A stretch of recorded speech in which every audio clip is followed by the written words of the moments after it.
Now we're here to talk to a Spanish chef who's offered to give us an insight into this vibrant food culture that's so much part of Valencia.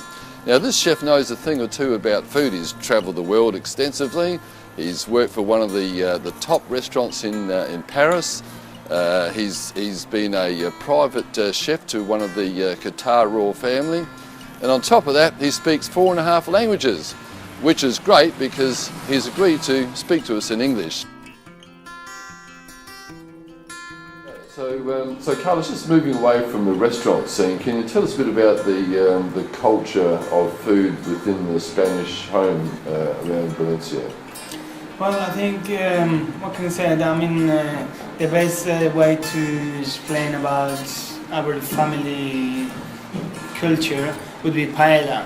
Paella is the most international Spanish dish that usually is made every Sunday in the family house by men. And usually pretty much everyone on Sundays gathers around probably grandmother's house, and everybody is paella actually from the actual pot. So it's a very customary. Everybody sits around the table and everybody eats from the big paella dish. So, yeah, I think that's a good example of how we eat. Another example would be tapas. I think that's also tapas is not about food. It's more about the way we eat. Tapas would be like small amounts of food that we all share. Right. So it would be all sort of food that we also put in the table, in the middle of the big table, and everybody picks from every different dish. So I do believe that comes a little bit from our Arab and Muslim background. So is it true that within a Spanish sort of family you never have the same meal twice within the 1 week? Every day is a different meal. Is that typical? Yeah, well, yeah, pretty much. I think that's I can easily say that that's true fact. Everybody is different. Food is really big in Valencia, in Spain. So yeah, definitely. I don't think. Well, you can always eat twice. Sometimes you made a big amount of food, but usually we cook different food every single meal. Right. So the siesta is something quite unique to Spain, but it also means that dinner is not really served much before about 9 o'clock at night, 9 and 10 o'clock at night. That must make quite a long day for you then. Yeah, well, I think siesta. Well, we do need to understand how hot it is in Spain in summertime.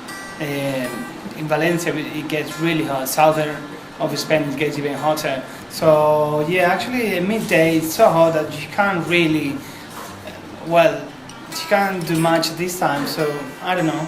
The best thing I think, the best solution we found for that is like to have a little break, take a little nap, and then we make the day longer. So everything closes later than any other country, I believe, in Europe or in the world. Shops close 8, 9 o'clock every day.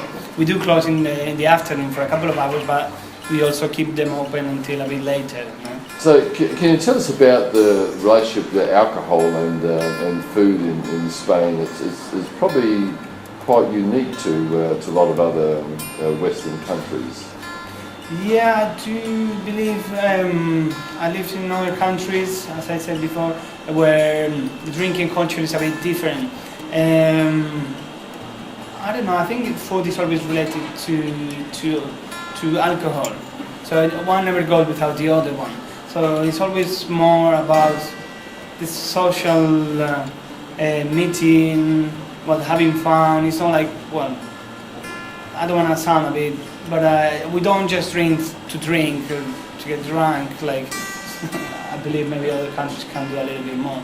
Well, I hope that's provided some insight into the food culture here in Valencia. And I must say it's been a pleasure meeting with Carlos just to gain that. So until next time, we'll see you then.